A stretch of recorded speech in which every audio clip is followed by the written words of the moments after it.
I don't think it's been here long enough for me to say if people like it or not, but I kind of dig it. It's fun when I'm brewing. I can listen to music, so. Yeah. Well, so speaking of brewing, so obviously going from a mass production the way you did to here, kind of explain how your setup is now and what kind of changes or differences have you kind of had to work through? Well, I don't know if you can see from here, all that big equipment that you see back there, I sold it. It's gone. Oh, okay. That is the folks who were doing the brewing before. That's a 10-barrel system, and it is way too big for our needs. Oh. So that is sold. We sold it to a distillery, I think, in Idaho. Wow. Okay. They're coming to pick that up, and I'm installing it's a little 4-barrel system. Right now I'm brewing on my personal just 1-barrel system that I have. Okay. And just enough to keep us, with beer on tap.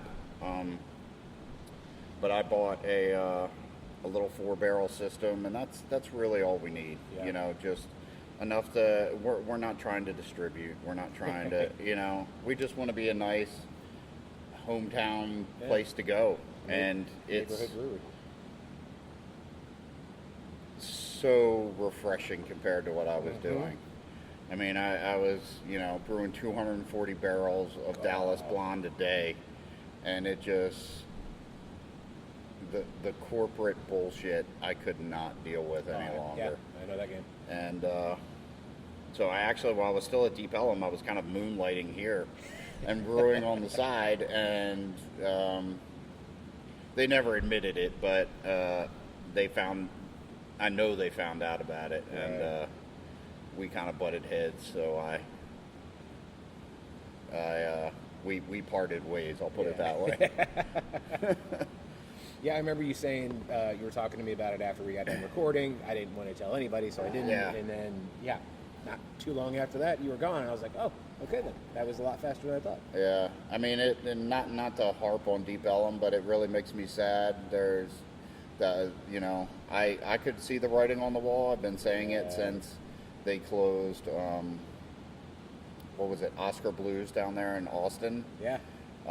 I've been saying they're going to close Deep Ellum, but there's a lot of good people who lost their jobs today, and that really sucks. Yeah.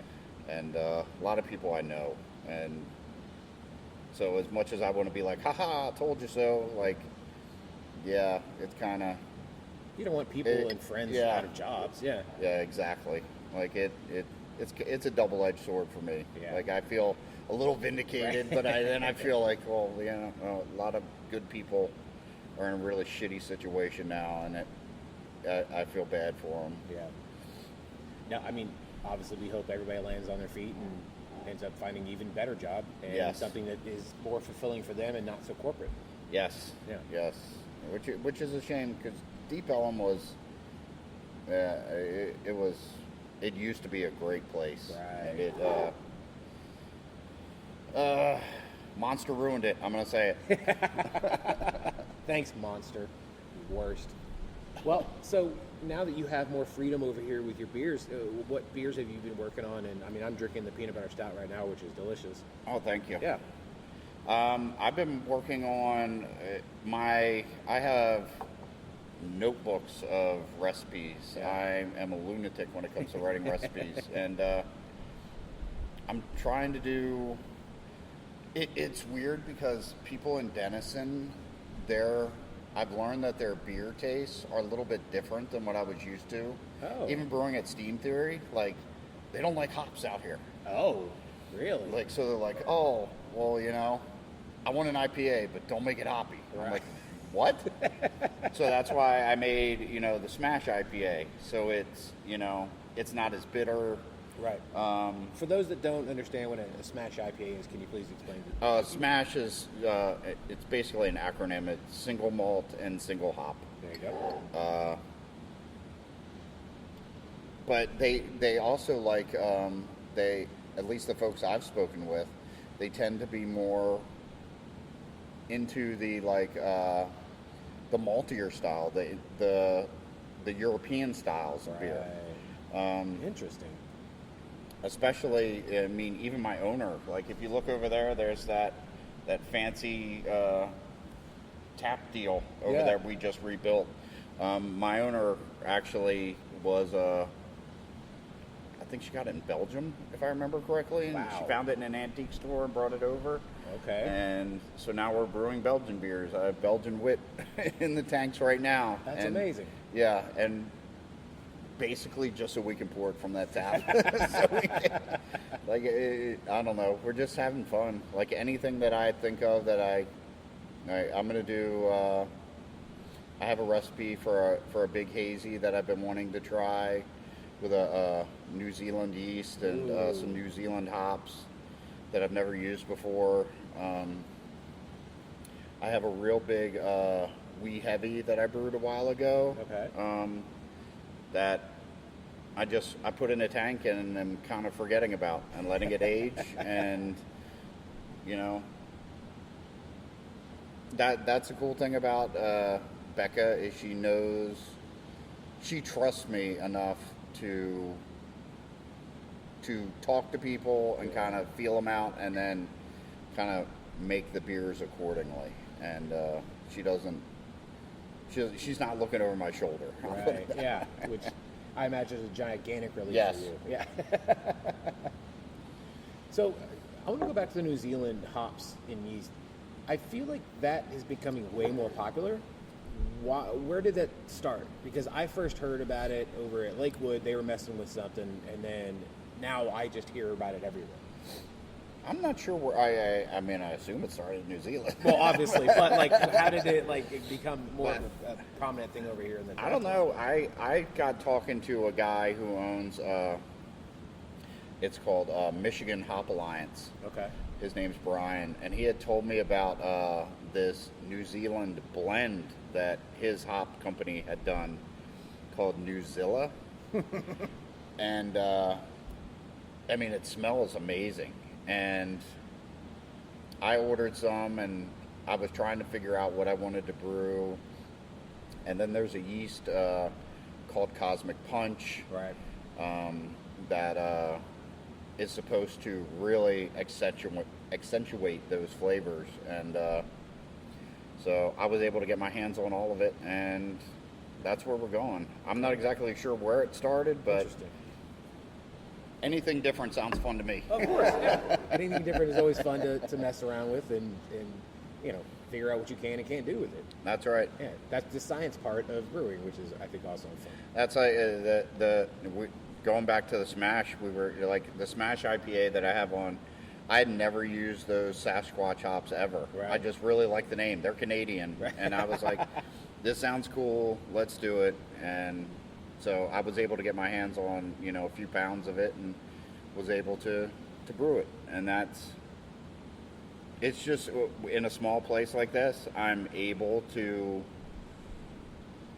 I may brew Smashquatch again. Right. I may not. Yeah. Who knows? I mean, that's the cool thing about small batch brewing. Like I can, if it hits, it hits. If it doesn't, it doesn't. Right. And you can bring it back or you cannot bring it back.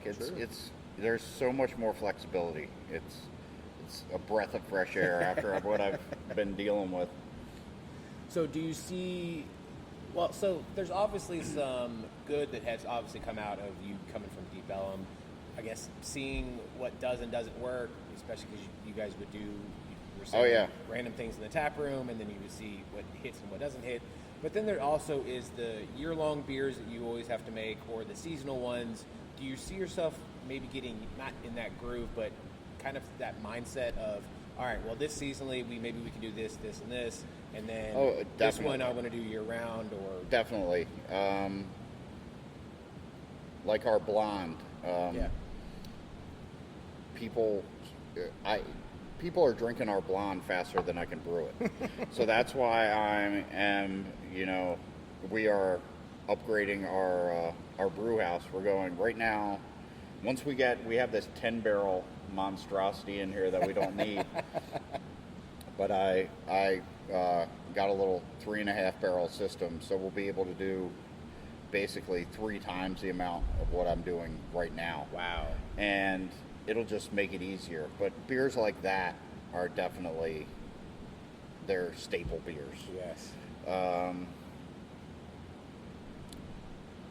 There's a couple other ones that I've wanted to, that I think might stay. We have a brown ale that people really seem to dig. The peanut butter, people really seem to dig that.